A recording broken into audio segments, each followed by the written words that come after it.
السلام عليكم ورحمة الله وبركاته. إن الحمد لله نحمده ونستعينه ونستغفره ونعوذ بالله من شرور أنفسنا ومن سيئات أعمالنا. من يهده الله فلا مضل له ومن يضلل فلا هادي له.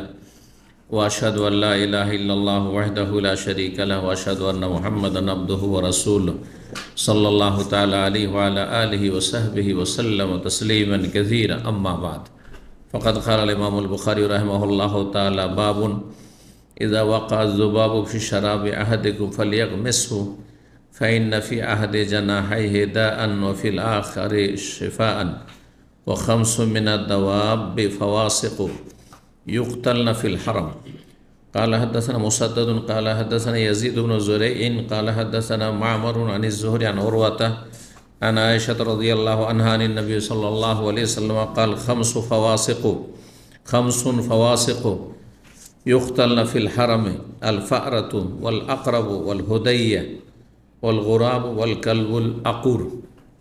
সম্মানিত ভাতৃমণ্ডলী, আল্লাহ রাব্বুল আলামিনের প্রশংসা এবং প্রিয় নবী সাল্লাল্লাহু আলাইহি সাল্লামের উপর সালাত ও সালামের পর আজ 17ই মুহররম 1446 হিজরি মোতাবেক 23 জুলাই 2024 আমাদের ধারাবাহিক আলোচনা সহিহুল বুখারীর সৃষ্টির সূচনা পর্ব নম্বর 15।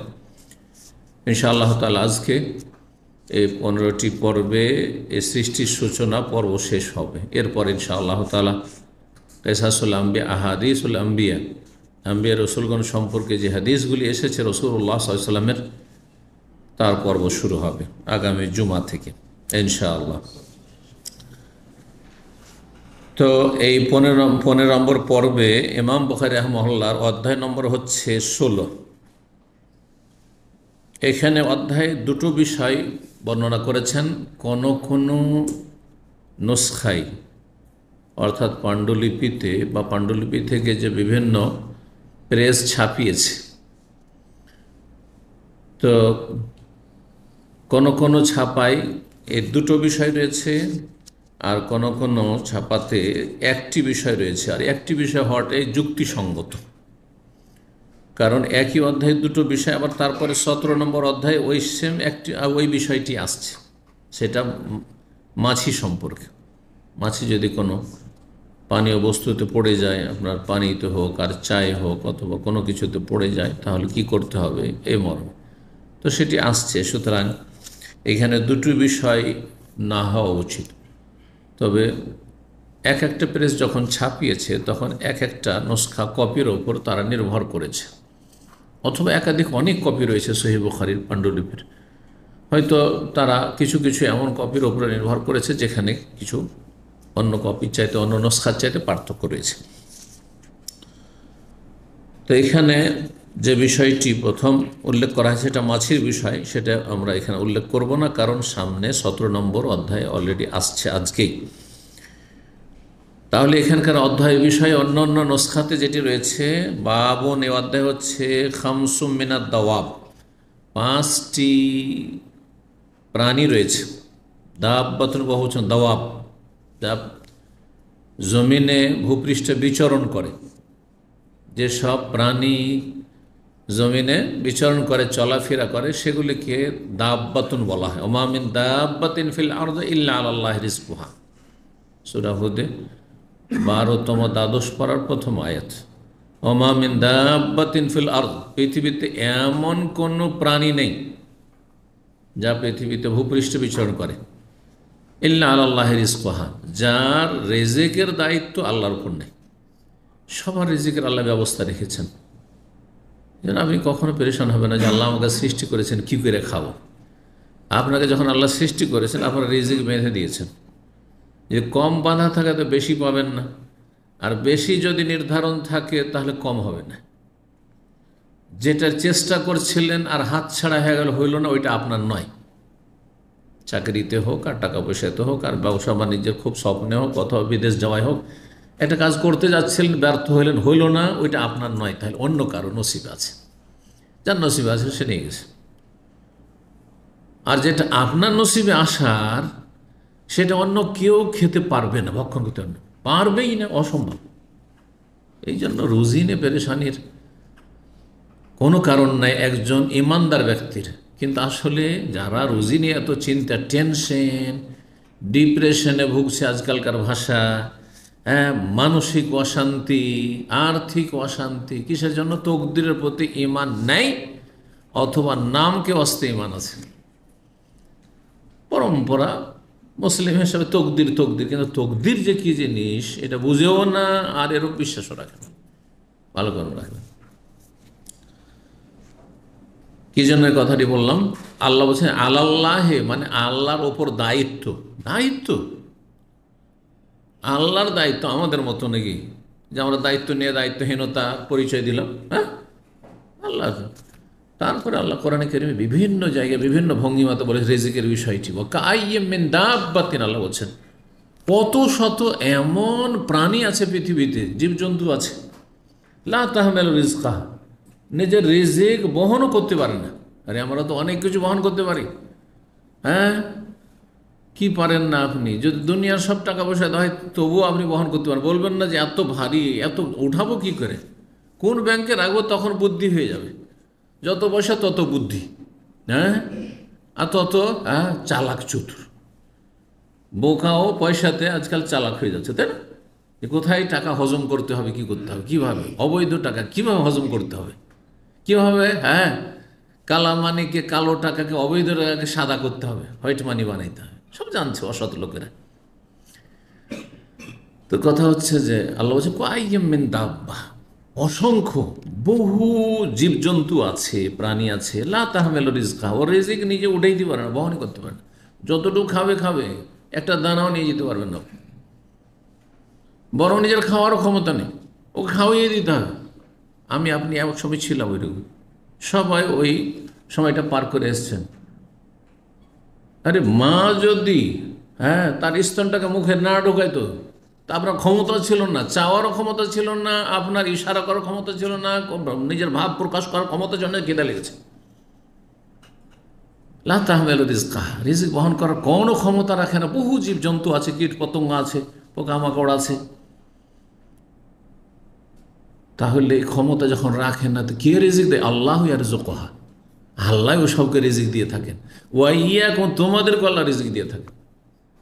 আল্লাহ ওদেরকে রিজিক, যাদের কোনো ক্ষমতা নেই তাদেরকেও রিজিক দিয়ে থাকেন। আর তোমাদেরকে, হে বুদ্ধিমান মানুষ, তোমাদের তো অনেক ক্ষমতা আছে, আর অনেক চালাক চতুর, তোমরা দৌড়াদৌড়ি করতে পারো, ছোটাছুটি করতে পারো। তারপরে আগামী 14 পিঢ়ি খাওয়াবেন আপনি, আগামী জেনারেশন আপনার খাওয়াবেন, এইরকম আপনি ধন সম্পদ জমা করে রেখেছেন। তারপরে চিন্তার শেষ নেই, তারপর চিন্তার শেষ নেই। 100 বছর 200 বছর বাঁচলেও আপনার খেয়ে দিয়ে শেষ হবে না, এমনকি তারপরে চিন্তার শেষ নেই। অথচ মানুষ ছাড়াও এইসব যে যত পশু পাখি আছে, কালকেরও চিন্তা নেই, কালকে কি খাবে কোনো চিন্তা নেই। আজকে কাল সকাল হবে, আবার তখন এদিক সেদিক ঘুরবে, খাবার পেয়ে যাবে। সুবহানাল্লাহ, আল্লাহর ভরসা করুন। দাব্বাতুন বলতে গিয়ে বলো খামসু মিনাদ দাওয়াব, 5 রকমের জীবজন্তু আছে। ফাসিকাতুনের বহুবচন, ফাসিক মানে সীমা লঙ্ঘনকারী, শাব্দিক অর্থ হতে। এই পশুগুলি হচ্ছে সীমা লঙ্ঘনকারী। আর যে সীমা লঙ্ঘন করে সে ক্ষতি করে, যে সীমা লঙ্ঘন করে নিজের সীমানার ভিতরে থাকলো না, সে কি করে? ক্ষতি করে। এই জন্য ভাব অর্থ হচ্ছে সেগুলি ক্ষতিকর। 5 রকমের প্রাণী আছে যেগুলি কি মানুষের জন্য ক্ষতিকর। ইউক্তালনা ফিল হার, সুতরাং যখন ক্ষতি করে থাকে, আমাদের লাভ করে না, ক্ষতিই করে সাধারণত, তখন সেগুলিকে আল্লাহর হারামের এলাকাতে পেলেও কি মেরে দিতে হবে, হত্যা করে দিতে হবে। ইউক্তালনা ফিল হার, আল্লাহর হারাম, যেখানে ঘাসও নিরাপদ, গাছপালা নিরাপদ, পড়ে যাওয়া বস্তু, কারো হারিয়ে যাওয়া বস্তু নিরাপদ, ঠিক কিনা? শিকারি নিরাপদ, কবুতর দেখছেন ঝাঁকের ঝাঁক নিরাপদ, হরিণ যদি পান তবু নিরাপদ, খরগোশ পান নিরাপদ, সবই নিরাপদ সেখানে। কিন্তু সেখানে এই ক্ষতি সাধনকারী এই পশুগুলি কি করতে হবে? মেরে দিতে হবে, হত্যা করা যাবে। হাদিস 3314 নম্বর হাদিস, মা আয়েশা রাদিয়াল্লাহু তাআলা বর্ণনা করছেন নবী সাল্লাল্লাহু আলাইহি ওয়াসাল্লাম থেকে, তিনি বলেন খামসু ফাওয়াসিক বা খামসুন ফাওয়াসিক, 5 প্রকারের সীমালঙ্ঘনকারী। ক্ষতি সাধনকারী বা ক্ষতিকর প্রাণী রয়েছে, ইউকতাল্লা ফিল হারাম, অন্য রিওয়ায়াতে ইউকতাল্লা ফিল হিল্লে ওয়াল হারাম, হালাল এলাকাতে হোক আর হারাম এলাকা, যেখানে পাবে সেখানে মারো, যেখানে পাবে সেখানে মারো, তায়েফে হোক জেদ্দায় হোক, হ্যাঁ, আর মক্কার ভিতরে হোক হারামের ভিতরে হোক, যেখানে হবে সেখানে মারে। সেগুলি কি? আলফা আরাত, এঁদুর, ইঁদুরকে মারেন, কোনো গুনাহ নেই। ওয়াল আকরাব, বিচ্ছু, বিচ্ছুকে যদি মারতে হয়, আরব দেশে বিচ্ছুটা বেশি আমাদের দেশের তুলনায়, আর আরব দেশের সাপ কম, আমাদের দেশে সাপ বেশি। বিচ্ছুর চাইতে বেশি ক্ষতিকর হচ্ছে সাপ, সুতরাং সাপকে অবশ্যই মারতে, এর মধ্যে সাপ সামিল। ছোট ক্ষতি সাধনকারী যদি প্রাণীকে মারার হুকুম থাকে, তাহলে বড় যেটা বেশি ক্ষতি সাধনকারী সেটা তাতে সামিল, তার অন্তর্ভুক্ত। তো যত রকম সাপ আছে যেখানে মারেন, গতকালকে সাপ সম্পর্কে আলোচনা হয়েছে। একমাত্র ঘরে বসবাসকারী সাপের ক্ষেত্রে মারবেন, কিন্তু একটু থেমে থেমে একটু ওকে ছাড় দিয়ে, কি জানি জিন হইতে পারে, সেই জন্য। যদি জিন হয় তো বারবার আর আসবে না, যদি চলে যেতে বলেন আল্লাহর অস্তা দিয়ে, আল্লাহর দোহাই দিয়ে। আর যদি সাপ হয় তো বারবার আসতে পারে, যখন আসবে মেরে দেবেন, তাহলে আর কোনো ক্ষতি করতে পারবে না জিনে। তো হয়ে গেল তাহলে এক নম্বর কি হলো? এঁদুর। দুই নম্বর হচ্ছে বিচ্ছু বা সাপ, তার মধ্যে সামিল বল হোদাইয়া। হোদাইয়া বলা হয় চিলকে। চিল, চিল যদি ক্ষতি করে, চিলের মতো যেগুলি, হ্যাঁ আরও কিছু আছে। চিল কি করে? মুরগির বাচ্চা গ্রাম অঞ্চলে আপনারা উঠিয়েছেন না, ওঠাননি? আর চ করে নিয়ে চলে গেল, উঠালেন 20টা, শেষ পর্যন্ত মুরগির বাচ্চা বড় হয়তো 5টা খুঁজে পাওয়া যায় না। মনে আছে তো এগুলো কথা, তাই না? আরও কত ক্ষতি করে। তো চিলে যদি ক্ষতি করে, তাহলে এই চিল ধরনের আরও যে পাখি রয়েছে, চিলের মতো বা চিলের চাইতে বড় আরও এমন পাখি আছে যেগুলো তো ক্ষতি করে, সেগুলোকে মারতে হবে। অল গোরাব, কাক, কাক, কাকে ক্ষতি করে। ওয়াল কালবুল আকুর, এবং পাগলা কুকুর। আকুর মানে শাব্দিক অর্থ পাগলা হয় না, আকারা একেরও মানে কামড় দেওয়া। যেই কুকুরের কামড় দিয়ে দেয়, কোন কুকুর কামড় দেয়? যে পাগল হয়ে যায়, মাথা পাগলা হয়ে যায়। অপরিচিত মানুষ দেখলে বেশি ঘেউ ঘেউ করবে, এটা এমনি কুকুরের স্বভাব, বদ স্বভাব। আর পরিচিত হইলেও কামড় দিয়ে দিতে পারে যদি মাথা খারাপ হয়ে যায়, মাথা পাগলা। কালবুল আকুর। 3315 নম্বর হাদিস। হাদিস বর্ণনা করেছেন আব্দুল্লাহ বিন ওমর রাদিয়াল্লাহু তাআলা আনহুমা। একই হাদিস কাছাকাছি শব্দের সাথে মায়েশা এটি বর্ণনা করেছেন রাদিয়াল্লাহু আনহা, এটি হচ্ছে আব্দুল্লাহ বিন ওমর রাদিয়াল্লাহু তাআলা আনহুমা। আন্না রাসূলুল্লাহ সাল্লাল্লাহু আলাইহি ওয়াসাল্লাম বলেছেন, খামসুম মিনাদ দাওয়া, 5 রকমের জীবজন্তু রয়েছে, মান কাতালাহুন্না ওয়া হুয়া মুহরিম, ইহরাম অবস্থায় যদি থাকেন। আগের হাদিসে ছিল শুধু হারামের এলাকায়, তো হারামের এলাকায় বিনা ইহরামে থাকতে হবে, এমনকি ইহরাম অবস্থায়। এহরাম বেঁধে নিয়েছেন তাইফ থেকে অথবা মক্কা থেকে, হ্যাঁ কাবার আশেপাশে আছেন, আর আপনি এহরাম অবস্থায় লব্বাইক আল্লাহু লব্বাইক করছেন, মেনাতে আছেন, আরাফায় আছেন, লব্বাইক আল্লাহু লব্বাইক করছেন আপনি মুহরিম অবস্থায়। ফালা জুনাহা, কোনো গুনাহ হবে না মারলে। আল আকরাব, বিচ্ছু, সাপ। ওয়াল ফারাতু, এঁদুর। ওয়াল কালবুল আকুর, পাগলা কুকুর, যে কুকুরে কামড় দিয়ে দেয়। ওয়াল গোরাব, কাক, না হ্যাঁ কাক। ওয়াল হেদা, আর চিল। বাজ পাখি ক্ষতি করে না, করে না? করে। তাহলে ক্ষতি করলে চিলের মধ্যে সামিল। জি। 3316 জাবের বিন আব্দুল্লাহ রাদিয়াল্লাহু তাআলা আনহুমা থেকে বর্ণিত, তিনি মারফু বর্ণনা করেছেন, মানে নবী সাল্লাল্লাহু আলাইহি সাল্লাম পর্যন্ত পৌঁছিয়েছেন হাদিসটি। তিনি বলেন, মানে নবী সাল্লাল্লাহু বলেন কি, খাম্মেরুল আনিয়া, তোমরা পাত্রকে, খাবার দাবার যেসব পাত্রে আছে, থালা বাসন যা কিছু আছে, হাঁড়ি আছে, ঢেকে রাখবে। তরকারি আছে, ভাত আছে, আর খোলা রেখে দেবেন, হ্যাঁ গামলাতে ভাত আছে, শাক সবজি মাছ গোস্ত আর খোলা রেখে দেবেন, না রাখেন না। যে কোনো বালা মুসিবত পড়তে পারে, জীবাণু হইতে পারে, জীবাণু অথবা আর কিছু, আর আল্লাহর আযাব বালা মুসিবত মাঝে মধ্যে নেমে আসে, ওদের সেই সময় হয়তো ওটাকে পড়ে গেল, ওটা খেলে তখন আপনি আক্রান্ত হয়ে গেলেন। আজকালকার হচ্ছে এটা ভাইরাস, কিন্তু আল্লাহর বালা মুসিবত কোন সময় আসার ছিল। ওয়া আউকুল আসতিয়াতা, এবং আস্তিয়া সেকাউনের বহু বচন, পানপাত্র। পানপাত্রগুলির মুখ তোমরা বন্ধ করে দাও। সেটা আজকালকার পানপত্র হয়ে গেছে থালা বাসনের মতো, সুতরাং সেটাও ঢাকা। কিন্তু 1400 বছর আগে পানপত্র ছিল মশক, তো মশকের মুখকে বেঁধে দিতে হইতো, বেঁধে দিতে, বন্ধ করে দাও। কারণ বন্ধ করলেন না হয়তো, আর পানি করে পানিতে বিষাক্ত কোনো জীবজন্তু ঢুকে থাকতে পারে, পোকামাকড় ঢুকে যেতে পারে, আর আপনি রাতের অন্ধকার ডক ডক করে পান করলে পেটেও চলে যেতে পারে। এই দুর্ঘটনা ঘটতে পারে না, পারে না? আর আমার দেশে কিন্তু এই পোকামাকড়গুলি অনেক বেশি। ডাল রান্না করে যে ডালে পড়ে আছে, হাউজুবিল্লাহ, দেখাই গেল তেলা পোকা। এখানেও কিছু কিছু পুরনো যারা বাসাগুলোতে থাকছেন, তেলা পোকাকে মারতে পারছেন না, তেলা পোকা ঢুকে আছে খাবারে, ঢেকে রাখেন এমন করে ঢেকে, এমন ঢাকা নেই, শুধু ঢাকা আছে কিন্তু তেলা পোকা ঢুকছে, না না না, এমন নয়, কিছু না ঢুকে ক্ষতি হবে। ও আজিফুল আবু আব মানে আগলেকু, জিফু মানে তোমরা দরজাগুলিকে বন্ধ করে ঘুমাও, রাতে যখন ঘুমাবে দরজা বন্ধ করে, দরজা খোলা নাই। আর বিসমিল্লাহ বলে অন্য হাদিস রয়েছে। এক ফেতু সিবিয়ানা কোয়েন্দাল মাসা, সন্ধ্যাবেলা তোমাদের কচি কাঁচা বাচ্চাদেরকে তোমরা কি করিও, ধরে রাখি, আটকে রাখি, বাইরে যেতে দিও না, রাস্তাঘাটে যেতে দিও না, পার্কে যেতে দিও না, এদিক সেদিক বাইরে ঘোরাঘুরি করতে দিও না, উঠানের বাইরে, বাড়ির বাইরে যে উঠান রয়েছে সেগুলো করতে দিও না। কেন? ফাইন্না লিল জিন্না ইন্তেশারান ওয়া খিতফাতান, কারণ ওই সময়টায় জিন ছড়িয়ে পড়ে, এবং ওয়াখাতফাতান, এবং জিন কি করে, কিডন্যাপ করে, ছিনতাই করে নিয়ে যায়, উঠিয়ে নিয়ে যায় বা ক্ষতি করে।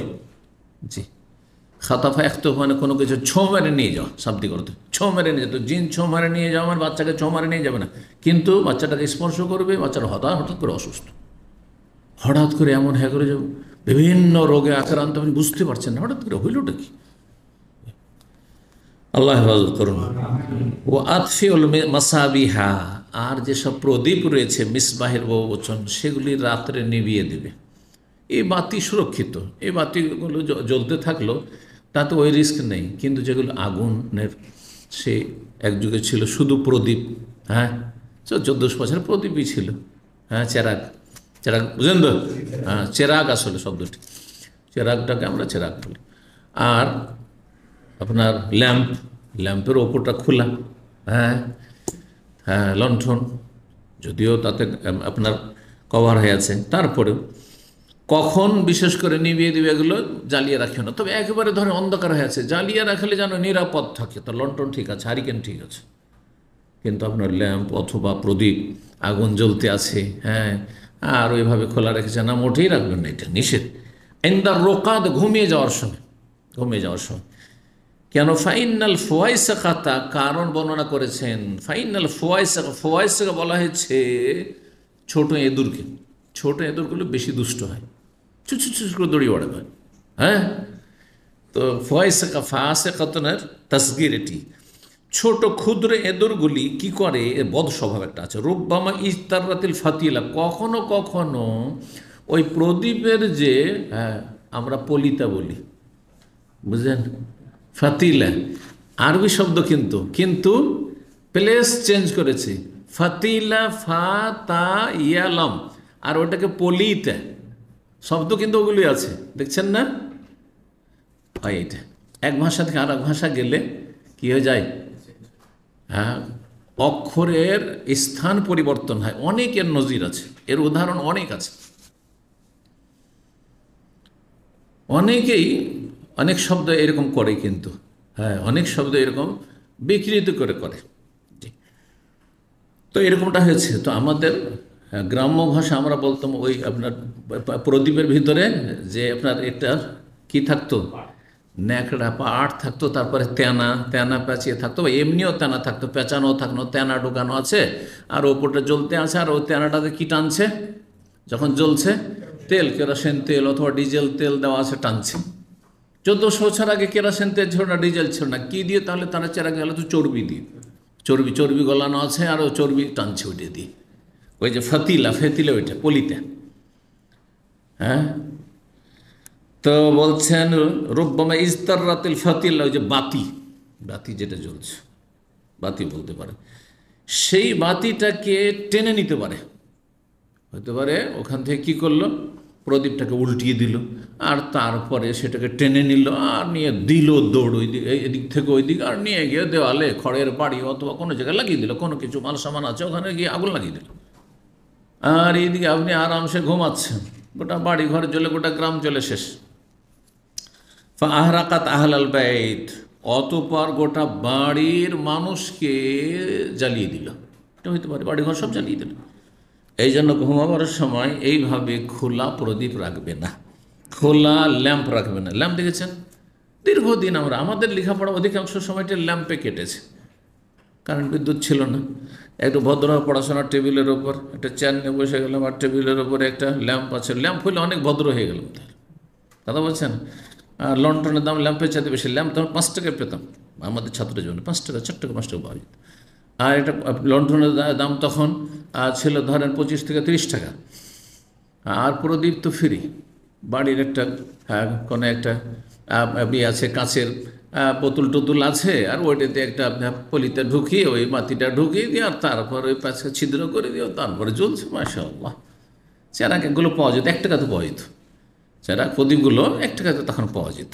এগুলো ছোটোকালের কাহিনী। আমাদের কচিকা যারা শুনলে মনে করবে যে কোনো আদমকালের ঘটনা, কিন্তু আজকে থেকে 40 বছর আগের ঘটনা, অথবা 50 বছর আগের ঘটনা, 40-45 বছর। সুবহানাল্লাহ, কত পরিবর্তন। 3317 নম্বর হাদিস বর্ণনা করেছেন আব্দুল্লাহ ইবনে মাসউদ রাদিয়াল্লাহু তাআলা বলেছেন, কুন্না মা রাসূলিল্লাহি ফি গারিন, আমরা রাসূলুল্লাহ সাল্লাল্লাহু আলাইহি ওয়াসাল্লামের সাথে একদিন কোন একটি গুহায় ছিলাম। আর গুহাতে সাধারণত সাপ বিচ্ছু থাকাটা স্বাভাবিক। ফানাজালাত, হঠাৎ করে সূরা মুরসালাত, আল মুরসালাত উরফা ফাল আসিফাতে আসফা, এই যে সূরা 29তম পারার শেষ সূরা নাজিল হলো। সূরা নাবাজে তার আগের সূরাটি নাজিল হলো। ফাইন্নাহা লা তালাক্কাহা মিন ফিহি, আর সেই সময় আমরা রাসূলুল্লাহ সাল্লাল্লাহু আলাইহি ওয়াসাল্লামের মোবারক মুখ থেকে, জবান থেকে আমরা সেটা শিখছি। মানে নাজিল হয়েছে, সদ্য নাজিল হয়েছে, আর নবী সাল্লাল্লাহু আমাদেরকে শিখাচ্ছেন, আর মুখস্থ করতে লেগেছি মাত্র, চলছে আমাদের এই কোরআনের এই সূরা মুরসালাতের মুখস্থ করা। ইজ খারাজাত হাইয়াতুম, হঠাৎ করে একটি সাপ তার গর্ত থেকে, জহুরুন বলা হয় গর্তকে, পোকামাকড়ের সাপের গর্তকে, তার, আর যদি সেটা যদি হুজুর হয়ে যায় তো কামড়া হয়ে যায়। জহুরুন মানে সাপ বিচ্ছু পোকামাকড়ের গর্ত, আর হুজরাতুন মানে আমাদের রুম, কক্ষ। বুঝলেন না? হার জিম আগে পরে করাতে পার্থক্য হয়ে গেল। ফাবতাদারনাহা, যখন গর্ত থেকে সাপটি বেরিয়েছে তখন আমরা দৌড় দিলাম, ছুটলাম মারার জন্য। লেনাক্তুল্লাহা, সেটিকে মারার জন্য। ফাজাবাকাতনা, কিন্তু সাপটি আমাদের আগে আগে পালিয়ে গেল, হ্যাঁ, আমাদের থেকে হাত ছাড়া হয়ে গেল। ফাদাখালা জোহর, আর তারপরে গিয়ে নিজ গর্তে ঢুকে পড়ল সাপ। এই জন্য কালকে বলছেন, সাপ কিন্তু সহজে মানুষকে ছো মেরে দংশন করতে আসবে না, পালাইতে চেষ্টা করবে, জান বাঁচাবার চেষ্টা করবে, হ্যাঁ, কিন্তু যখন দেখে যে না আর বাঁচতে পারছে না, তখন ছো করে দেবে। হয় পা পড়ে গেছে, বা কোনো কিছু হয়েছে, বা কোনো মানে একটা রিস্ক যখন অনুভব করবে, ওকে যতটা আল্লাহ সেন্স দিয়েছেন সেটা দিই। এ হচ্ছে অবস্থা। তো বলছেন যে কি গর্তে ঢুকে পড়ল। ফাকাল রাসূলুল্লাহ সাল্লাম জানতে পারলেন যে আমরা মারার চেষ্টা করলাম, তো সাপটাকে মারতে পারলাম না। আর ওই গুহাতে নবী সাল্লাল্লাহু আলাইহি ওয়াসাল্লাম সেখানে মওজুদ রয়েছেন। বললেন, ওকিয়াত শাররাকুম কামা ওকিতুম শাররাহা, সাপটি তোমাদের অনিষ্ট থেকে রক্ষা পেল, আর তোমরা তার অনিষ্ট থেকে রক্ষা পেলে। তোমরাও বাঁচলে, সাপও বাঁচলো। তোমরাও বাঁচলে তার অনিষ্ট থেকে, মানে যদি সুযোগ পেত, হ্যাঁ, তাহলে কি করতো? দংশন করো, কামড় দিত, সেটা থেকেও বাঁচলে। আর সাপকে মারতে যাচ্ছিলে, তোমরা ক্ষতি করতে চাইছিলে সাপের, সাপও তোমাদের অনিষ্ট থেকে বাঁচলো। জি, এ হাদিস আব্দুল্লাহ ইবনে মাসউদ বর্ণনা করেছেন। অন্যের বাদে ফাইনাল্লাহ তালাক্কাহা মিন ফিহা রাতাবাতান শব্দটি রয়েছে। আমরা জানি একবার তরতাজা, এক্ষুনি সদ্য আসমান থেকে ওহী নাজিল হয়েছে সূরা মুরসালাতের, আর একবারে তরতাজা যেমন হয়ে আছে। নবী সাল্লাল্লাহু আলাইহি ওয়াসাল্লামকে জিবরাইল এক্ষুনি পড়িয়ে গেছেন, হ্যাঁ, শুনিয়ে গেছেন, আর সাথে সাথে মুখস্থ নবী সাল্লাল্লাহু আলাইহি ওয়াসাল্লাম, আমরা তখনই মুখস্থ করতে লেগেছি, আর হঠাৎ করে সাপ সামনে। বুঝবা গেল যে দিন শিখছেন এখানে, আর সাপ বিচ্ছু আসবে না, এটা হয় না, ঠিক না? নবী সাল্লাল্লাহু আলাইহি ওয়াসাল্লামের কোরআন তেলাওয়াতের সময় যদি সাপ চলে আসতে পারে, তাহলে আমাদের দর্শে আসতে পারে না সাপ বিচ্ছু? হ্যাঁ, বললেন যে না, এইটা কেমন হলো? আমরা কোরআন হাদিস শিখছি, তাও আমাদের ক্ষতি হয়ে গেল। তাহলে আপনি মনে করেছেন দুনিয়াটা হচ্ছে বদলার জগৎ।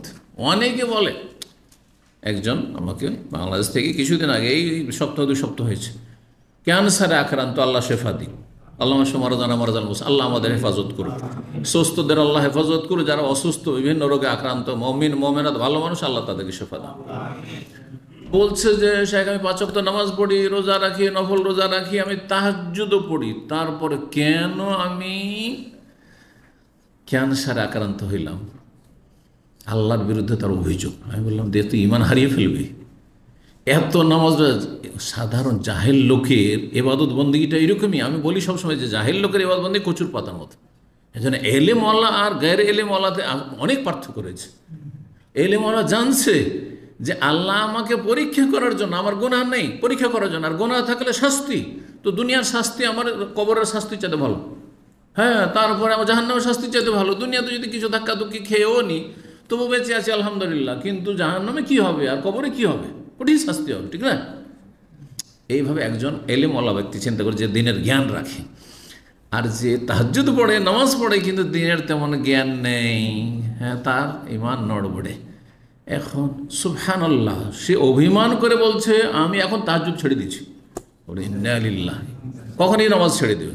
আর শয়তান সুযোগ নেই। এটা হচ্ছে শয়তানের অস্ত্র, শয়তান অস্ত্র। বলে আপনার সমস্যা হচ্ছে যে আপনি দুনিয়াকে প্রতিদান জগৎ মনে করেছেন। দুনিয়ায় বদলা দেওয়ার জন্য আল্লাহ সৃষ্টি করেননি। দুনিয়া হচ্ছে কর্মজগৎ, ক্ষেত। ক্ষেতে কি করতে হয়? চাষ করতে হয়, চাষাবাদ করতে হবে এখানে। হ্যাঁ, পরিশ্রম করতে হবে। চাষি, কৃষিকাজ যারা করে, কত কষ্ট করতে হয়, মেহনত করতে হবে। আর বদলা ফসল কাটার সময়, তো ফসল কাটার সময় মানুষের মরণের পরে। দুনিয়ার 60-70 বছরের ফসল কাটবেন, তখন আপনি ফলাফল পাবেন, দারুল জাযা। তখন আল্লাহর পক্ষ থেকে ফেরেশতা বলবেন ফাফরেশু মিনাল জান্নাতি ওয়ালবাসু মিনাল জান্নাতি ওয়াফতাহু লাহুম মিনাল জান্নাহ। জান্নাতের বিছানা বিছিয়ে দাও, জান্নাতের পোশাক পরে দাও, আর জান্নাতের দরজা তাদের জন্য খুলে দাও। কবর থেকে জান্নাতের নিয়ামত শুরু হয়ে গেছে। কিন্তু দুনিয়াতে মনে করবেন যে শেখ, আর এত অল্প পয়সা, শেখ এত এলেম, তার কাছে টাকা পয়সা নেই, অভাব ছুটে না। না, তা দুনিয়া কি বদলা জগৎ নাকি? বদলা জগৎ নয়। যা দিয়ে দিয়েছেন বলে আলহামদুলিল্লাহ, কিন্তু বদলা দেওয়ার জন্য না। হ্যাঁ, মনের তৃপ্তি অল্পতে হবে যদি পরিতুষ্টি থাকে। হ্যাঁ, অতি শান্তি পাবেন। আর পরিতুষ্টি যদি না থাকে, কানাত না থাকে, খাই খাই খাই খাই, আর দুনিয়াটাকে মনে করেন নগদ আল্লাহর কাছে চাই না, নগদ নয়, আল্লাহর কাছে চাইলে হবে না। তবে আল্লাহর কাছে সবসময় আফিয়াত চাইতে হবে, যে আল্লাহ দুনিয়া তো ভালো রাখো, বদলা তো আখেরাতে দেবে। কিন্তু দুনিয়া তো আল্লাহ এমন বিপদের সম্মুখীন করিও না যেখানে শয়তান সুযোগ পেয়ে যায়, হ্যাঁ, ঈমান কেড়ে নেওয়ার জন্য, বা আমি অধৈর্য হয়ে যাই, এরকমটা যেন না হয়। আল্লাহ হেফাজত করুন। তো এই ছিল হাদিস। আর তারপরে 3318 নম্বর হাদিস, আব্দুল্লাহ বিন উমর রাদিয়াল্লাহু তাআলা আনহু বর্ণিত, তিনি বলছেন নবী সাল্লাল্লাহু আলাইহি ওয়াসাল্লাম বলেছেন দাখালাত ইমরাতুন ইন-নারা ফি হিররাতিন, জনৈক মহিলা একটি বিড়াল মারার কারণে জাহান্নামে গিয়েছে বা যাবে। জাহান্নামে শাস্তি হচ্ছে আর যাবে, কিন্তু সে কাফেরা না হলে স্থায়ী শাস্তি হবে না। তার মানে এই না যে বিড়াল মারলে স্থায়ী জাহান্নামী, কাফেরের মতো, মুশরিকের মতো, না, মোটেই নয়। এটা একজন নামাজি, একজন সহিহ আকীদার মানুষ একটা বিড়াল মেরেছে, মানুষ মারলেও তো দীর্ঘকাল জাহান্নামে থাকবে, চিরকাল থাকবে না। তাহলে বিড়াল মেরে চিরকাল জাহান্নামে নাকি? তো এই হাদিসের অর্থ এইভাবে করলে হবে না যে জাহান্নামে ঢুকেছে তার বের হবে না। বুঝতে পারছেন কথা? আপনি তাহলে আহলে সুন্নাত ওয়াল জামাতের আকীদা জানতে হবে, আর সবগুলি আয়াত এবং হাদিস এই মর্মে সমন্বয় করে আপনাকে জানতে হবে যে স্থায়ী জাহান্নামী কারা আর অস্থায়ী জাহান্নামী কারা। যে কোনো পাপিষ্ঠ অস্থায়ী জাহান্নামী হইতে পারে, আল্লাহ যদি মাফ না করে দুনিয়াতে, আল্লাহর রহমত না হয়। কিন্তু স্থায়ী জাহান্নামী হবে যারা ঈমান নষ্ট, এমন অপরাধ করে ঈমান নষ্ট করেছে, সেটা শিরিক করে হোক, কুফরি করে, নাস্তিকতার কারণে হোক, অথবা ঈমান ভঙ্গের যে কোনো কারণ, সেহের, জাদু আর জ্যোতিষীর বিদ্যা ইত্যাদি এসব দিয়ে হোক, যে কোনো কিছুতে হইতে পারে। জি, তো এই মহিলা জাহান্নামে গিয়েছে বা যাবে, কিন্তু চিরস্থায়ী জাহান্নামী নয় যদি সে মুমিনা হয়। আর মুমিনা হওয়ার সম্ভাবনা বেশি, কারণ নবী সাল্লাল্লাহু আলাইহি ওয়াসাল্লাম যদি সে কাফেরাও হইতো, অমুসলিম হইতো, তাহলে বলতেন যে সেই মহিলা কি করেছে, বিড়ালকে মেরেছে, আর সে কাফেরাও ছিল বলে যান। কিন্তু কুফরি তার জাহান্নামের কারণ বর্ণনা করা হয়নি। কি বর্ণনা করা হয়েছে? একটা বিড়াল মারার কারণে। কেন বলছে? রাবাতাথা, বিড়ালটাকে বেঁধে রেখে দিয়েছিল। বেঁধে রাখলে খেতে দিতে হবে। যদি খাঁচাতে রাখেন কোনো কিছু পশু পাখি আপনি প্রতিপালন করেন, তাহলে আপনাকে খাবার দাবার পানিও দিতে হবে, তার পরিচর্যা করতে হবে। ফালাত খেতেও দেয়নি, আর ওয়ালাম তাদা হাত্তা আকলমিন খাসাসিল আরদি, আর ছাড়েও নি বিড়ালটিকে যে জমিনের পোকামাকড় খেয়ে বাঁচবে। ফাদা খালাতিন নার, সুতরাং সে মহিলা জাহান্নামে গিয়েছে বা যাবে, জাহান্নামের শাস্তি তার জন্য পেয়েছে। তাহলে বোঝা যাচ্ছে ইসলাম কত সুন্দর দিন, যে ইসলামে জুলম, মানুষের উপর জুলম করলে তাহলে কত বড় শাস্তি রয়েছে। যদি একটা বিড়ালের সাথে অবিচার জুলম করাতে জাহান্নামে যেতে হয়, তাহলে যে মানুষ খুন করছে, মানুষ খুনের কারণ, মানুষ খুন নির্দেশ দিচ্ছে, ইত্যাদি ইত্যাদি, বা এমন কিছু করছে যেই কারণে মানুষ খুন হচ্ছে, এই কর্ম অপকর্মগুলি না করতে মানুষ এর খুনের সম্মুখীন হইতো না, তাহলে কত বড়, তাহলে তাদের জন্য শাস্তি রয়েছে। জাহান্নামে যাবে না, অবশ্যই জাহান্নামে যাবে, যেন সতর্ক। এমন কিছু করবেন না যে আমার কোনো মানুষের তার রক্তপাতের ক্ষেত্রে বা খুন করার ক্ষেত্রে কোনো রকমের মানে প্রত্যক্ষ অথবা পরোক্ষ কোনো হাত থাকে, মানে ডাইরেক্ট অথবা ইনডাইরেক্ট কোনো রক্তের সাথে যেন আপনি জড়িত না হন। যদি আপনি কোনো মানুষ খুন করাতে বাঁচতে পারেন, তাহলে আপনি জাহান্নাম থেকে নিরাপদ, জান্নাত থেকে নিরাপদ। নাহলে শুধু ঈমান ইসলাম দিয়ে জান্নাত পাওয়া যাবে না, চরম অপরাধ, শিরকের পরে সবচেয়ে বড় অপরাধ বলা হয়েছে মানুষ খুন করা, সূরা ফুরকানের আয়াত। তো আজকাল অনেকেই করে কি, শহরে থাকে, বাড়িতে বিড়াল ছিল, চলে গেল গ্রামের বাড়ি, ঈদ পড়বে বিভিন্ন সময় চলে গেল, অথবা কয়েকদিনের জন্য উমরা চলে গেল, আর রুমে বন্ধ করে চলে গেল, বিড়ালটা মরবে না? আমাদের বিল্ডিং কিছুদিন কয়েক বছর আগে এখানেই হয়েছে, যে বিল্ডিং এখন থাকি, নিচে একবার গন্ধ আর গন্ধ, ব্যাপারটা কি 15 দিনের জন্য চলে গেছে কোথায়, এই ফ্যামিলি ওটাই চলে গেছে, আর বিড়াল ভিতরে না, বিড়াল ভিতরে রাখা হয়ে যায় না, তাহলে বিড়ালকে বাইরে ছেড়ে দেন। কে বিড়াল পুষতে বলেছে? বিড়াল পোষা সুন্নত নয়। অনেকে মনে করে বিড়াল পোষা সুন্নত, বিড়াল পোষা জায়েজ। আবু হুরায়রার বিড়ালের কিস্সা থেকে অনেকে মনে করে বিড়াল পোষা সুন্নত না, মোটেই সুন্নত নয়। নবী সাল্লাল্লাহু বিড়াল পুষেছেন নাকি? সাহাবীরা বিড়াল পুষেছেন? আবু হুরায়রা হাজারে একজন, শতকরা একজন কেউ যদি একটা বিড়াল পুষে, তো সেটাকে আপনি সুন্নত বানিয়ে দেবেন? না না, মোটেই না। জি। তো 3319 নম্বর হাদিস বর্ণনা করছেন আবু হুরায়রা রাদিয়াল্লাহু তাআলা আনহু, বলছেন আন্না রাসূলুল্লাহ সাল্লাল্লাহু আলাইহি ওয়াসাল্লাম, রাসূলুল্লাহ সাল্লাল্লাহু আলাইহি ওয়াসাল্লাম বলেন, নাযালা নাবিয়্যুম মিনাল আম্বিয়ায়ে, কোনো একজন নবী অবতরণ করলেন, তাহাতা শাজারাতিন, কোনো একটি গাছের তলায়, ছায়া বিশিষ্ট গাছের তলায় বিশ্রাম করার জন্য একজন নবী সেখানে অবতরণ করলেন, অবস্থান করলেন। ফালাদাগাথুন্নামুল্লাহ, কিন্তু একটি পিপিলিকা তাকে দংশন করেছে। পিপিলিকাতে কি করেছে? দংশন করেছে। কাকে? নবীকে। নবী সাল্লাল্লাহু কথা বলেছেন যে এই কোন জীবজন্তু এই পিপিলিকা, তারপরে আর যেসব দংশন করে, যেসব লা ইয়ারিফুন নাবিয়ান ওয়ালা রাসূলা, নবী রাসূল কিচ্ছু ছিল না, চিনবে নাকি? না না না না, ওসব বাছাই করবেন না। কারণ এটি তার কাজ। আগুন কি বাছাই করবে? যেটা নবী তোকে জ্বালাইতে হবে না, এটা শেখ তো জ্বালাইতে হবে না, আর এইগুলো মূর্খ লোক আছে অথবা এগুলো বেদিন লোক আছে, কাফের তো জ্বালিয়ে দিতে হবে। ওটা জাহান্নাম। কিন্তু এই দুনিয়ার আগুন, দুনিয়ার আগুনে আল্লাহ যে হুকুম দিয়ে রেখেছে, সৃষ্টিগত হুকুম, যে আগুনের নেচার হচ্ছে কি, যা দিবেন তাই চালিয়ে দেবে। নবীকে দেন, রসুলকে দেন, আর আপনি কি বলে আলেমকে দেন, আর জাহিলকে দেন, আর মুসলিমকে দেন, আর কাফেরকে দেন, ঠিক কিনা? এই জন্য আল্লাহ রাব্বুল আলামিন কি ইব্রাহিমকে যখন ফেলা হয় আগুনে, কাফের ফেলে নমরুদ, তখন স্পেশাল অর্ডার নতুন করে দিতে হয়েছে যে দেখো আগুন, তোমাকে কিন্তু অর্ডার দেওয়া আছে তুমি সবাইকে জ্বালাবে, কিন্তু এখন ইয়ানারো, এ আগুন কোনই পারদা ঠান্ডা হয়ে যায়, সবার জন্য নয়। ওয়াসালামান আলা ইব্রাহিম, ইব্রাহিমকে সহি সালামত রাখতে স্পেশাল একটি অর্ডার।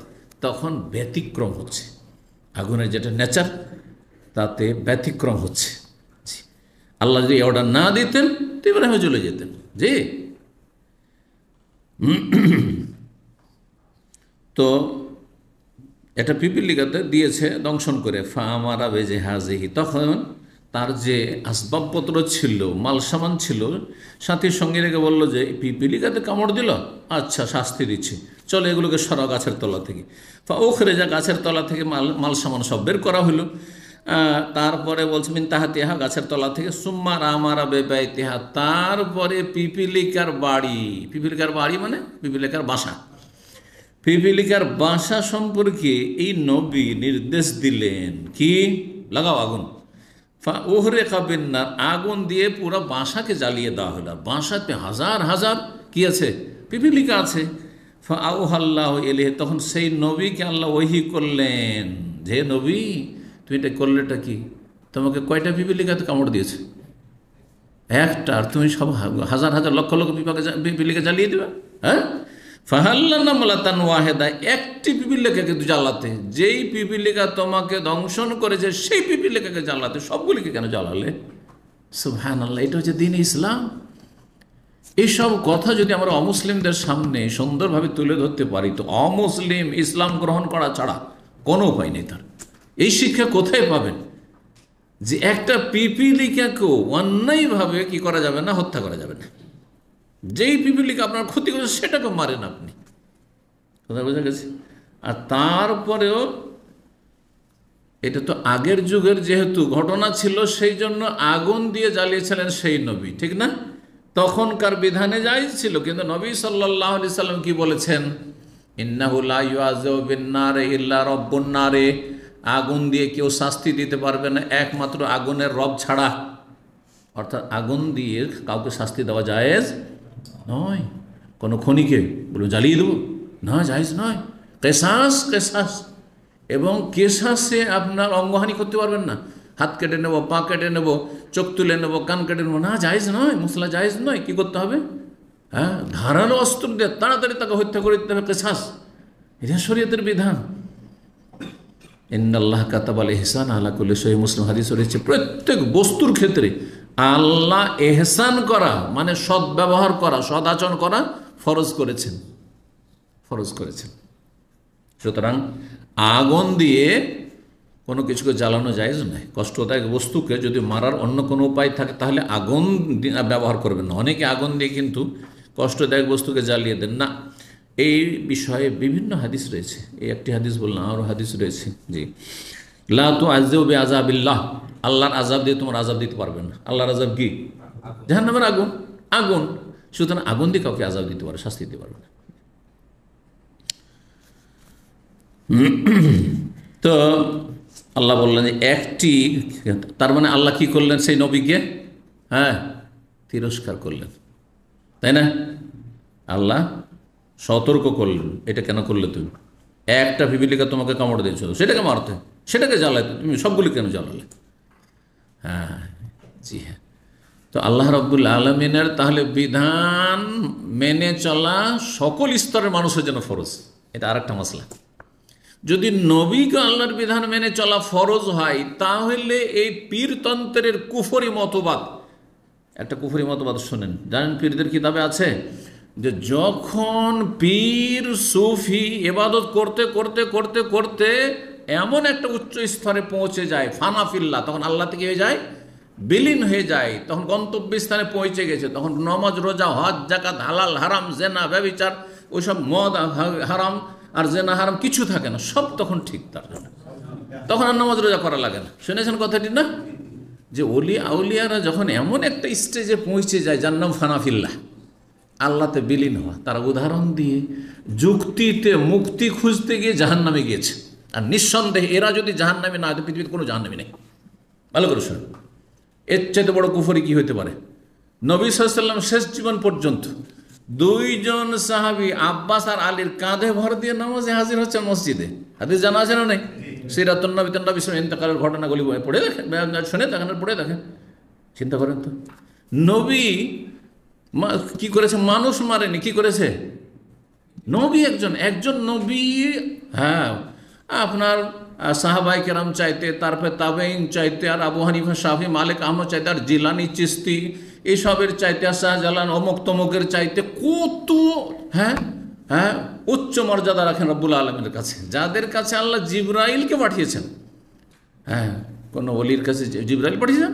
কোনোদিন, অসম্ভব কথা, কখনো পাঠাবেন না আল্লাহ রব্বুল আলম। বোঝা গেছে? তারপরে আল্লাহ তিরস্কার করছেন যে তুমি একটা পিপিলিকার নাম মেরে তুমি সবগুলি পিপিলিকার নাম মারলে, ওগুলো কি দোষ করলো? তাহলে শরীয়তের বিধানের ঊর্ধ্বে বাইরে নবীও নয়। তাহলে যাকে ওলি বলছেন অথচ সে শয়তানের ওলি, আল্লাহর ওলি না হলে এই কথা বলতেই পারে না। কথা বোঝা গেছে? আর এইটা একবার স্পষ্ট কুফরি, ডাহা কুফরি কথা। এর চেয়ে বড় কুফরি আর কিছু হইতে পারে না, যে এমন একটা স্তরে পৌঁছে গিয়ে আর নামাজ রোজা কিছু থাকে না। কোন এমন নবী ছিল যে নামাজটা এত রিয়াজত করেছে, ইবাদত বন্দেগী, আর এত উচ্চ মর্যাদা পেয়েছে নামাজ রোজা কিছু করা লাগেনি? আছে? কোনো ঘটনা আছে ইব্রাহিমের জীবনীতে? নূহ আলাইহিস সালামের জীবনীতে আছে? মুসা আলাইহিস সালামের জীবনীতে আছে? ঈসা আলাইহিস জীবনীতে আছে?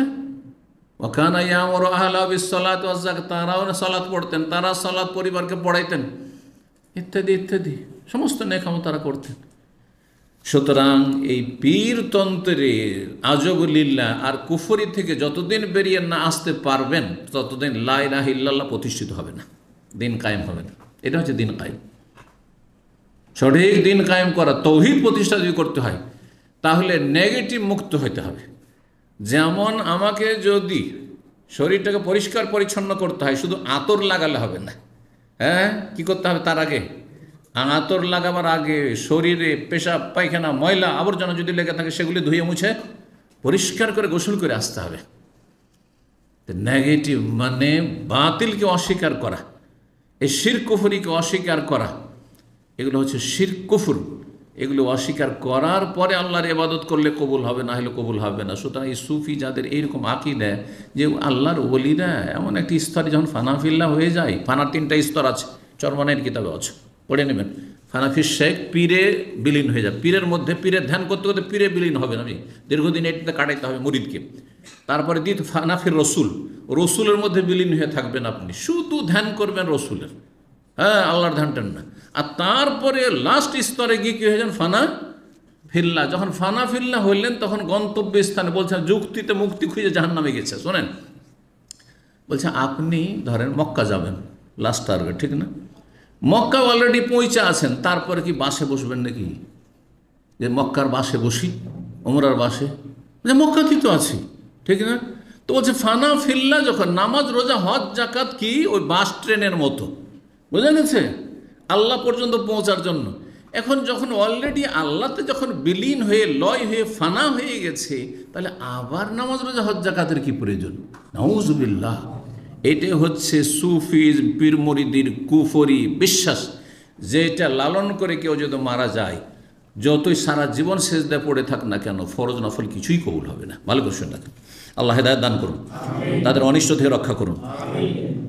17 নম্বর অধ্যায় বাবুন। এই অধ্যায় হচ্ছে এজা ওয়াকাজুবাউ ফি শারাবি আহাদিকুম, তোমাদের পানীয় বস্তুতে কোনো মাছি যদি পড়ে যায় তার কি করতে হবে? পুরোটাকে ডুবিয়ে দেন। দেখবেন যে পুরো ডুবে না, অর্ধেক কিন্তু ঢুকে। হ্যাঁ, আর ওর স্বভাব হচ্ছে যেটাতে জীবাণু আছে, রোগ আছে, জীবাণু মানে রোগ আছে, হ্যাঁ পয়জন আছে, সেটাই কিন্তু ঢুকাবে। আর অর্ধেকটা ওপরে এরকম আছে, কাছে আছে। পুরোটা ডুবিয়ে দিলে আর একটা ডানাতে কি রয়েছে? প্রতিষেধক রয়েছে, অ্যান্টি, ওই যে আপনার জীবাণু গেছে, অ্যান্টি জীবাণু রয়েছে সেটাতে, প্রতিষেধক। সুতরাং আর সেটা ক্ষতি করবেন না। আপনি পুরো সেটাকে ডুবিয়ে দেন আর তারপর উঠিয়ে ফেলে দিয়ে চা খান, পানি খান, অসুবিধা নেই। রুচি হলে খান, নাহলে ফেলে দেন পুরোটা, আপনার ইচ্ছে। কিন্তু একটু পড়েছে, ভাবছেন একটু পড়েছে উঠিয়ে দিই, শুধু একটা ডানা পড়েছে, পুরো তো পড়েনি, উঠিয়ে দিই আর খেয়ে নিই, না, করবেন না, এটা এই কাজটা করবেন না। তাহলে আপনার জীবাণু আপনাকে আক্রান্ত করবে। তো বলছেন যে কী করতে হবে? ফালিয়াক মেসু, ওই মাছিটাকে ডুবিয়ে দাও। কারণ ফাইন্নাফি এহদা জানা হাই হেদা আন, তার একটি ডানাতে রোগ রয়েছে, মানে জীবাণু রয়েছে। অফিল ওখরা, আর দ্বিতীয় অপরটিতে শেফা আন, আরোগ্য রয়েছে, মানে প্রতিষেধক রয়েছে। জি, নবী সাল্লাল্লাহু আলাইহি ওয়াসাল্লাম এই হাদিস নিয়ে গবেষকরা, মুসলিম যারা গবেষক মেডিকেল সায়েন্সের, তারা গবেষণা করেছে আর সেটা সত্যতা প্রমাণ করেছে। এটা নিয়ে গবেষণা হয়েছে। তারপরে জমজমের পানি নিয়ে গবেষণা হয়েছে। তারপরে আপনার কুকুর মুখ দিলে 7 বার ধোয়া, অথচ শ্রীগালে মুখ দিলেও 7 বার না। কথা বোঝা গেছে? বাঘে মুখ দিলেও 7 বার নাই, বুঝতে পারছেন? হ্যাঁ, কোনো পশু পাখি মুখ দিলে 7 বার নয়, কিন্তু কুকুর যদি মুখ দিয়ে দেয়, হ্যাঁ জিভাটা কিন্তু জিভা দিয়ে চাটে, জিভা দিয়ে পানিও খাতে জিভা দিয়ে। তো 7 বার করে ধুইতে হবে, তার মধ্যে আবার একবার পানি দিয়ে মানে কী করতে হবে, মাটি দিয়ে ঘষা দিতে হবে। মাটি দিয়ে বলছে সাবান দিয়ে ঘষা দিল, গবেষকরা বলছে সাবান দিয়ে ঘষা দিল কাজ হবে না। সেটা কিন্তু এমন যার মাঝে জীবাণু আছে, জীবাণু মাটি ছাড়া মরবে না। জি, 7 বার করে ধুইতে, এবং এগুলো গবেষণা হয়েছে আলহামদুলিল্লাহ, এবং এগুলোতে ইসলামের সত্যতা প্রমাণ হয়েছে। জি, তো নবী সাল্লাল্লাহু আলাইহি ওয়াসাল্লাম যেহেতু নিজের পক্ষ থেকে বলেননি, আল্লাহর পক্ষ থেকে বলছেন, আল্লাহ হাকামুল হাকিম, যিনি সবচেয়ে বড় হাকিম, হ্যাঁ, হাকিমদের হাকিম, ডাক্তারদের ডাক্তার, তিনি সব জানছেন আল্লাহ রাব্বুল আলামিন, যে কোনটাতে রোগ আছে, কোনটাতে শেফা আছে, কোনটাতে প্রতিষেধক আছে।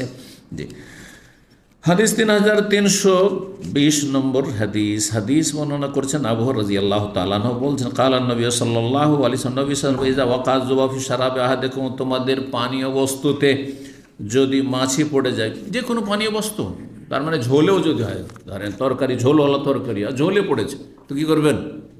পুরোটা তরকারি ফেলে দেবেন? না না, তো রক্ত নাই যে একবারে ছড়িয়ে গেছে গোটা খাবার দাবারে, এমন কি কোনো ক্ষতিও নেই, ওটা ডুবিয়ে দেন আর ওটা উঠিয়ে ফেলে দেন। এত আপনার খাবার দরকার নষ্ট, ডালে পড়ে গেছে, পুরো ডাল ফেলে দেবেন। গ্লাসের পানি টানি নয় ফেলে দিচ্ছেন, কিন্তু আপনি সবই ফেলে দেওয়ার মতো তো নয় ম্যাক্সিমাই।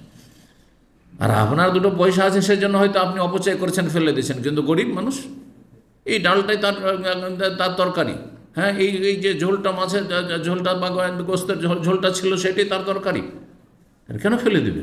ফেলেও দেবে না, অপচয় কেন করবেন? তো বলছেন যে তোমাদের কোনো পানীয় বস্তুতে যদি মাছি পড়ে যায়, ফালিয়াক, সেটাকে ডুবিয়ে দেয়, জানো, সোম্মা লিয়ান, তারপরে সেটা উঠিয়ে ফেলে দাও, ডুবিয়ে দেওয়ার পর উঠিয়ে ফেলা।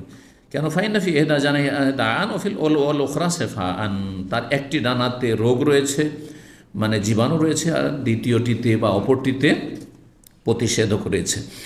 3321 নম্বর হাদিস বর্ণনা করেছেন আবু হুরায়রা রাদিয়াল্লাহু তাআলা আনহু, রাসূলুল্লাহ সাল্লাল্লাহু আলাইহি ওয়াসাল্লাম থেকে বলছেন, গফিরা লিইমরাতি মুমেসা। আর একটি হাদিস শুনলেন, যেমন হাদিস শুনলেন যে এক মহিলা জাহান্নামে যাবে কিসের জন্য? বিড়াল মারার। আর এক মহিলা আবার জান্নাতে যাবে কুকুরকে পানি পান করানোর জন্য। হাদিস শোনেন। তারপরে হাদিসটার সম্পর্কে অনেক পাপিষ্টরা ভুল বুঝে পাপে ডুবে থাকে। আল্লাহ গফুরুর রহিম, এইটাও যে ভ্রান্ত ধারণা, সেটাও কিন্তু জেনে নেবেন আজকে। গফির আল ইমরাতি মুমেসা, মুমেসা বলা বেশ্যাকে, হ্যাঁ, বেশ্যাবৃত্তি করে যে মহিলা, ক্ষমা করা হয়েছে কার পক্ষ থেকে? আল্লাহর পক্ষ থেকে ক্ষমা করা হয়েছে, ক্ষমার ঘোষণা করা হয়েছে এমন এক মহিলাকে যে মুমেসা বেশ্যা ছিল, বেশ্যাবৃত্তি করত। মাররাত বেকালবিন, কি জন্য আল্লাহ ক্ষমা করলেন তাকে? মাররাত বেকালবিন, একটি কুকুরের পাশে অতিক্রম করলো, আর রাসে রাকি ইন, একটি কূপের কিনারায়। কূপ যে ঘেরা থাকে, কূপের ঘেরাটাকে কি বলেন? একসময় মাটির হয়তো, ওগুলোকে আমরা পাট বলতাম, আর তারপরে তো ইট গাঁথাগুলি হতো। মাটিরগুলো দেখেছেন? যেমন মাটির টালি তৈরি হয়, ঠিক ওই রকমই ওগুলো তৈরি করতো গোল করে, আর তারপরে একটার পর একটা বসাইতো। তো এই রাকি বলা হয় ওই যে আপনার কূপের যে প্রাচীরটা রয়েছে, কূপের প্রাচীর। তো কূপের প্রাচীরের পাশে কুকুর, সেখানে একটি রয়েছে, কি অবস্থা? ইয়াল হাসু, যেটি কি করছে, যেটাকে বলা হয় আপনার পিপাসার কারণে সে জিহ্বা বের করে আপনার, এটা একটা শব্দ, সুন্দর শব্দ রয়েছে, আপনার হাঁপায়, অথবা কি বলছে, হ্যাঁ, হাঁপাচ্ছে, হ্যাঁ হ্যাঁ ঠিক, কিন্তু আরেকটা শব্দ তার সাথে রয়েছে, যদি মনে হয় তো ঠিক আছে, না হলে পরে ইনশাল্লাহ। যাই হোক, এলহাসো জিভা বের করে দেয়। যখন কুকুরের অভ্যাস এমনি জিভা বের করা, আর যত পিপাসা লাগবে তত বেশি জিভ বের করে দিবে, আর হাঁফসাচ্ছে বা হাঁপাচ্ছে। কালা কাদা ইয়াকতুলুহুল আতাশ, উপক্রম হয়েছে যে পিপাসার তাড়নায় সে মুমূর্ষ হয়ে যাবে। ইয়াকতুলুহু মানে তাকে খুন করে দেবে, মানে মেরে দেবে, মানে মুমূর্ষ হয়ে যাবে, মরতে যাচ্ছে, মরো অবস্থা আর কি। ফান্নাজাত খুফফাহা, তখন এই মহিলার, বদ প্রকৃতি মহিলা, অসতী মহিলা, কিন্তু তার মায়া হয়ে গেল, মায়া। তখন সে, তার মোজা ছিল, কিছুই নেই, তার মোজা আছে, মোজাটাই খুললো। মোজা কিসের? চামড়ার মোজা, খুব চামড়ার মোজা, আর চামড়ার মোজা পানি উঠানো যাবে, চামড়ার মোজাটাকে পা থেকে খুললো। ফাউসা কাতু বেখেমারিহা, রশিও নেই, তাহলে কূপে যে পানি আছে, পানি উঠাবো কি করে? তখন সে ওড়না আর এক পাশে কি করলো, মোজাটাকে বেঁধে দিল আর তারপরে সেটাকে লটকিয়ে দিল, ঝুলিয়ে দিল কিসে? হ্যাঁ, কূপের ভিতরে। ফানাজাত লাহু মিনাল মা, তারপরে পানি সেই কূপ থেকে উঠালো সেই মহিলা, আর উঠার পরে ফাসাকাতিল কালবা, অন্য রিওয়ায়াতে রয়েছে কুকুরকে পান করালো, ধরে ধরে পান করালো। ফাগফিরা লাহু বিযালিক, এই কারণে তাকে ক্ষমা করে দেওয়া হইল আল্লাহর পক্ষ থেকে। আল্লাহ মাফ করে দিলেন, কাবিরা গুনাহ মাফ করে দিলেন। এখন কিছু মানুষ মনে করে যে কুকুর পান করিয়ে, কুকুরকে পানি পান করে যদি জান্নাত পাওয়া যায়, তো আমরা তো মেলা দান সাদকা করছি, যদিও জানাবে বিচার করেছি, যদিও মদ খাচ্ছি, হ্যাঁ, যদিও আউযুবিল্লাহ, যদিও বিভিন্ন পাপ করছি, জুলম অত্যাচার করছি, নামাজ পড়ছি না আউযুবিল্লাহ, আর বলছে যে আমরা কত ভালো কাজ করছি, বাপ মা ভাই বোনদের জন্য কত সারা জীবনের প্রবাসী সমস্ত টাকা পয়সা তাদের জন্য খরচা করে দিলাম, এগুলো দিয়ে জান্নাত পাবো না, বড় আশা করে বসে আছি। কিন্তু হ্যাঁ, অথবা আরও প্রতারণা, শয়তানের প্রতারণা, ধোকার জাল হচ্ছে যে আমিও কোনো একটা কুকুরকে একসময় পানি পান করিয়ে দেবো, বা বিড়ালকে পানি পান করিয়ে দেবো, আর তারপরে আমিও 7 ক্ষণ করে আমি জান্নাতে চলে যাব, 7 ক্ষণ মাফ হয়ে যাবে। বুঝতে পারছেন না? শেখুল ইসলাম ইবনে তাইমিয়া রাহিমাহুল্লাহ এই সংশয়গুলির জবাব দিয়েছেন, আজকে থেকে 700-800 বছর আগে জবাব দিয়েছেন। আল্লাহ শুধু বাহ্যিক এই পানি পান করার কাজটা দেখেননি, একটা হচ্ছে পানি পান করার কাজ, এটা হচ্ছে বাহ্যিক আমল, আর তার আগে অন্তরের যে ঈমান, যেই ঈমান আর যে অনুপ্রেরণা আপনি কাজটি করছেন, যে খুলুসিয়াতের সাথে কাজ করছেন, সেটা আরেকটি আমল, অন্তর আমল, আমালুল কলব। মানুষের বাহ্যিক অঙ্গ প্রত্যঙ্গের আমল কর্মের চাইতে অনেক গুরুত্বপূর্ণ হচ্ছে অন্তরের আমল। ওই মহিলা, বেশ্যা মহিলা, যেই অন্তর নিয়ে এই কুকুরকে পানি পান করিয়েছে এবং যেই মায়ার সাথে, সেটা আল্লাহ জানছেন, তার মালিক, তার অন্তর্যামী। আপনি আমি জানি না, উপলব্ধি করতে পারবো না যে কী অন্তর নিয়ে, কী পরিস্থিতিতে সে পানি পান করিয়েছিল, আর কী মন মানসিকতা নিয়ে, কী মানি জজবা নিয়ে, যে আমি তো জীবন অনেক পাপ করলাম, কিন্তু একটা ভালো কাজ করি, হতে পারে আল্লাহ এটা দিয়ে আমাকে মাফ করে দেবেন, এই অন্তর নিয়ে হয়তো এই কাজ করেছে। কিন্তু আপনি কি সেই? তারপরে এই একটা ব্যতিক্রম ঘটনা, এটি ব্যতিক্রম ঘটনা। নবী সাল্লাল্লাহু আলাইহি ওয়াসাল্লাম এটা সার্টিফিকেট দিয়েছেন যে একজন মহিলা বেশ্যা, সে কুকুরকে পানি পান করে জান্নাতে গেছে। আপনাকে আর আমাকে কে সার্টিফিকেট দেবে যে আমি এরকম কাবিরা গুনাহ করব, আপনি কাবিরা গুনাহ করবেন, আর তারপর একটা এরকম কুকুরকে পানি পান করিয়ে দেবো, একটা বিড়ালকে পানি পান করিয়ে দেবো, আর তারপর জান্নাতে চলে যাবে? এই সার্টিফিকেটটা কোথায়? বুঝতে পারছেন না? ভালো করে বিষয়গুলো বোঝার চেষ্টা করবেন। কোথায় শেখ সাদি আর কোথায় বকরিন নেদি? এই মহিলা শেখ সাদি হয়ে গেছে কেন? নবী সাল্লাল্লাহু সার্টিফিকেট দিয়েছেন যে ওই মহিলা জান্নাতে গেছে, কিন্তু আপনি বকরিন নেদি, আপনাকে কে সার্টিফিকেট দেবে? কে সার্টিফিকেট দেবে যে আপনি কাবিরা গুনাহ করে জান্নাত পেয়ে যাবেন, আল্লাহ মাফ করে দিয়েছেন? বোঝা গেছে? সুতরাং অতীতে গুনাহ হয়ে গেছে, এখন বেশি বেশি নেকি করুন গুনাহর কাফারার জন্য, কিন্তু আগামীতে এই ধৃষ্টতা দেখাবেন, দুঃসাহসিকতা দেখাবেন যে সে যদি মাপ পায়, তো আমি এত মেলা ভালো নেক কাজ করে কেন মাপ পাবো না? কখনো না। তাহলে আপনাকে শয়তান স্বীকার করে নিয়েছে, তাহলে আপনাকে জাহান্নামে নিয়ে যেতে সফল হয়ে যাবে শয়তান। কিন্তু খবরদার না, মানুষের অন্তর আমল অত্যন্ত গুরুত্বপূর্ণ। একই কাজ আপনিও করছেন, আমি করছি, দুজনের অন্তরে অনেক পার্থক্য থাকতে পারে। নামাজের অবস্থায় দেখেন, সবার নামাজ একই কোয়ালিটির, পাশাপাশি নামাজ পড়ছেন না, মোটেই একই কোয়ালিটির না। একজন অন্তর থেকে এমন অন্তর নিয়ে তার অন্তরটা ফেটে গেছে, মানে চন্ন বিচ্ছন্ন আল্লাহর সামনে নামাজ পড়ছে, সে দায় লটিয়ে পড়ছে, আর একজন বাস তার বডিটা নামাজ পড়ছে, তার মন, মগজ, মস্তিষ্ক, কলব সব দুনিয়াতে উদ্ভ্রান্ত হয়ে ঘুরে বেড়াচ্ছে। কত পার্থক্য রয়েছে। সবাই একই রকম জীবনযাপন করছেন, একটু কষ্ট পেলে অসন্তুষ্ট হয়ে যাচ্ছেন, আর একজন যে কোনো কষ্ট হোক আলহামদুলিল্লাহ সবর করে নিচ্ছে। দুইজনের জীবনযাপন একই রকম, দুইজনে মুসলিম না, মোটেই না। তো এই ছিল হাদিস। জি, 3322 নম্বর হাদিস বর্ণনা করছেন ইবনে আব্বাস রাদিয়াল্লাহু তাআলা আনহুমা, আবু তালহা আনসারী থেকে। নবী সাল্লাল্লাহু আলাইহি ওয়াসাল্লাম বলেন, লা তাদখুলুল মালায়েকাতু বাইতান, এমন বাড়িতে রহমতের ফেরেশতা প্রবেশ করবে না, ফিহে কালবুন, যেই বাড়িতে কোনো কুকুর আছে, অথবা আলা সূরাতুন, অথবা কোনো প্রাণীর ছবি রয়েছে।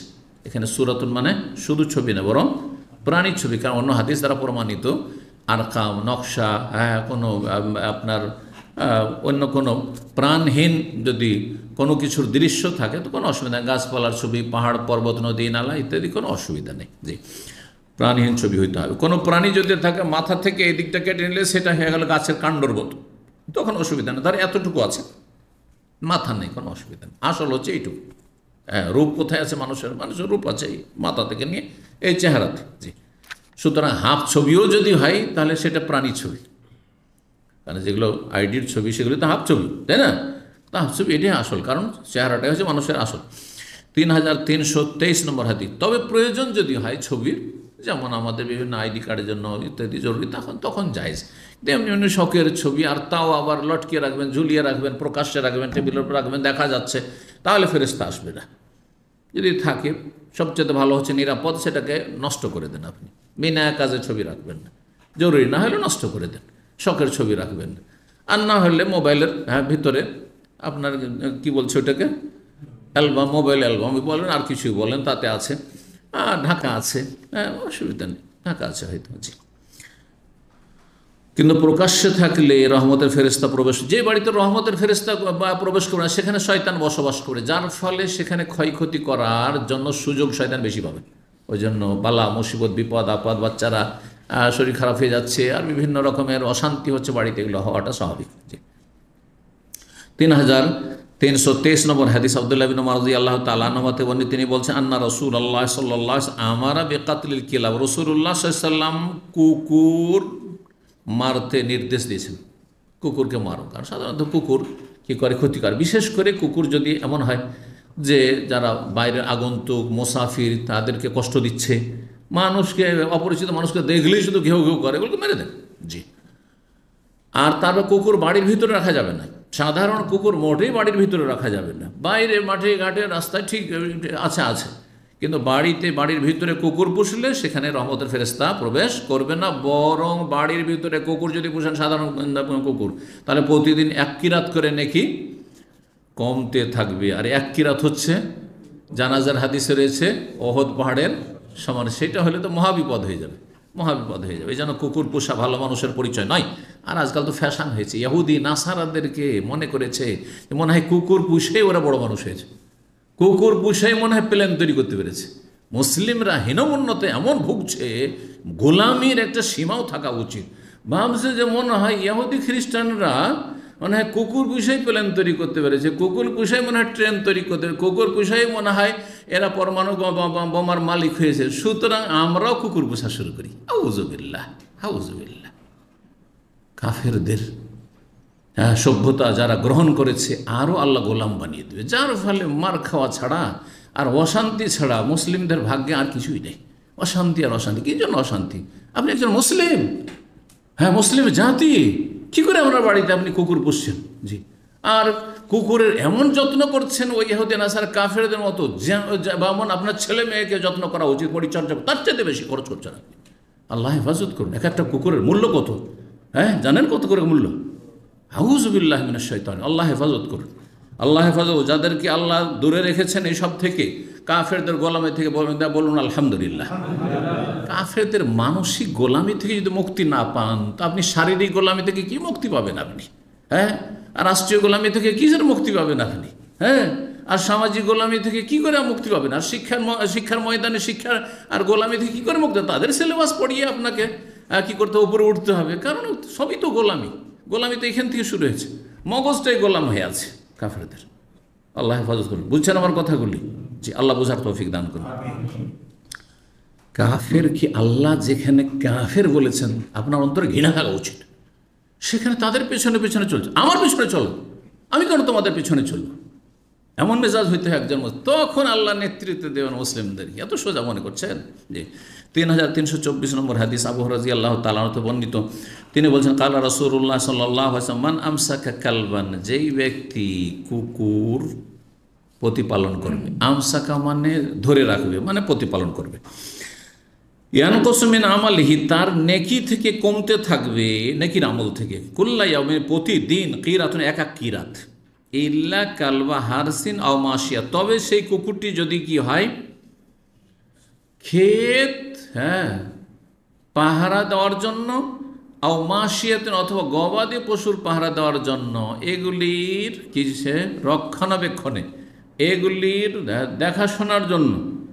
রাত্রে আপনার ছাগলের পাল আছে, গরুর পাল আছে, আর আপনার ধরেন জমি জায়গায় আপনার ক্ষেত খামার বাগান আছে, আর কুকুর আপনার মোয়াল্লাম কুকুর বুঝেন, মানে ট্রেন কুকুর, প্রশিক্ষণপ্রাপ্ত কুকুর যদি দেখে যে চোর এসছে তখন ঘেউ ঘেউ করা শুরু করবে, অথবা শুধু ঘেউ ঘেউ করে না, কুকুর গিয়ে চোরকে ধরে নেবে, আর ধরে নিয়ে একবার না ছোড়, আর তারপরে চিৎকার করবে যাতে মনিব জানতে পারে, আর দৌড় দিয়ে বা টেনে নিয়ে আসার চেষ্টা করবে।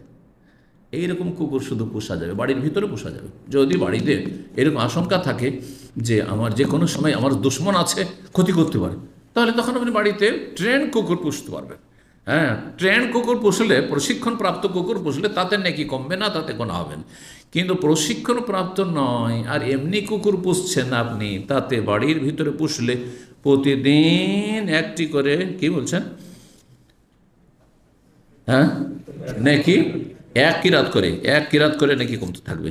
3325 নম্বর হাদিস, সর্বশেষ হাদিস এই মর্মে রয়েছে। সুফিয়ান বিন আবি জুহাইর বলছেন, নাম সামিয়া রাসূলুল্লাহ সাল্লাল্লাহু আলাইহি রাসূলুল্লাহ সাল্লাল্লাহু আলাইহি ওয়াসাল্লাম থেকে তিনি শুনেছেন, ইয়াকুল মানিকতানা কালবান, কেউ যদি কুকুর, হ্যাঁ, কি করে, প্রতিপালন করে, কুকুর পুষছে, লা ইউগনি আনহু যারআন ওয়ালা দারআন, সেই কুকুর তার কোনো কাজে আসে না ক্ষেত রক্ষার ক্ষেত্রে, ক্ষেত দেখাশোনার ক্ষেত্রে, ক্ষেত খামার জমি জায়গা দেখাশোনার ক্ষেত্রে, ওয়ালা দারআন বলা হয় আপনার ওলান, যে আপনার ছাগলের অথবা উটের অথবা যে গাভীর। তো এখান থেকে উদ্দেশ্য হচ্ছে ওই যে মাসিয়া, অর্থাৎ গবাদি পশুর দেখাশোনার জন্য যদি না হয়, সেটি কাজে আসলো না, এমন কুকুর পুষছেন যেটা না আপনার ক্ষেত খামারে দেখাশোনার জন্য, না আপনার গবাদি পশু দেখাশোনার জন্য, অর্থাৎ প্রশিক্ষণ প্রাপ্ত কুকুর নয়। আজকাল এয়ারপোর্টে কুকুর থাকছে, জায়েজ না? জায়েজ নয়। প্রশিক্ষণ প্রাপ্ত কুকুর, যদি কেউ হিরোইন পেটেও খেয়ে নিয়ে আসে, ছুটে গিয়ে ওকে ধরে নিয়ে ব্যাপার, ধরে টেনে নিয়ে চলে আসে। না কাসামিন আমালিহি, তার আমল থেকে, নেকি থেকে কমতে থাকুল্লাহ ইয়ামিন, প্রতিদিন কিরাতুন, এক কিরাত করে। সাহেব বলছেন, আন্তা সামেতা, সাহেব বিন ইয়াজিদ, বা এখানে সাহেব বিন ইয়াজিদ তাবেই, তিনি সুফিয়ান বিন আবি জুহাইর সাহাবী থেকে বর্ণনা করছেন, আর জিজ্ঞাসা করছেন, এটা যে বললে এতদিন হাদিসটা জানতেন না, উনি তাবেই জানতেন না, তো বলছে আপনি কি এটা শুনেছেন রাসূলুল্লাহ সাল্লাল্লাহু আলাইহি ওয়াসাল্লাম থেকে, না নিজের পক্ষ থেকে বলছেন আপনি? তাহলে অবশ্যই, হ্যাঁ, মানে নাম, হ্যাঁ, ওয়ারাব্বে হাযিহিল কিবলা, এই কিবলা রবের কসম করে বলছি, শপথ করে বলছে, আমি শুনেছি রাসূলুল্লাহ সাল্লাল্লাহু আলাইহি ওয়াসাল্লাম বলতে, যে বিনা কারণে ক্ষেত খামারের পাহারাও দেওয়া হয় না, আর গবাদি পশুরও পাহারা দেওয়া হয় না, এমন কুকুর যদি পোষেন, তাহলে তাতে প্রতিদিন এক কিরাত করে নাকি কমতে থাকলে ধারে না। যারা ওই ইহুদি নাসারাদের মতো আজকাল দামি দামি কুকুর পুষে, এগুলো কোনো পরোয়াই করে না, ইসলামেরই পরোয়া করে না। যদি একটু প্রতিকূল অবস্থা দেখে তো সবাই খ্রিস্টান হয়ে যাবে। আল্লাহ হেফাজত করুন। আলহামদুলিল্লাহ আফানা মিম্মা আবতালাহুম বিহি ওয়া ফাদ্দালানা আলা কাসীরিম মিম্মান খালাকা তাফদীলা। আল্লাহ হেফাজত করুন। আল্লাহ রাব্বুল আমাদেরকে দ্বীন আকীদা সুন্দর করা তৌফিক দান করুন, আমল সুন্দর করা তৌফিক দান করুন, ফরজ ওয়াজিবের হেফাজতের আল্লাহ তৌফিক দান করুন, হারাম নাজাত থেকে বেঁচে থাকার তৌফিক দান করুন, সমস্ত গুনাহ খাতা আল্লাহ মাফ করুন, ভুল ত্রুটি আল্লাহ মাফ করুন, এবং নেকির পথে অগ্রণী ভূমিকা পালনে তৌফিক দান করুন। সাল্লাল্লাহু আলাইহি ওয়া সাল্লাম নবিয়ানা মুহাম্মদ ওয়া আলা আলিহি ওয়া সাহবিহি আজমাইন।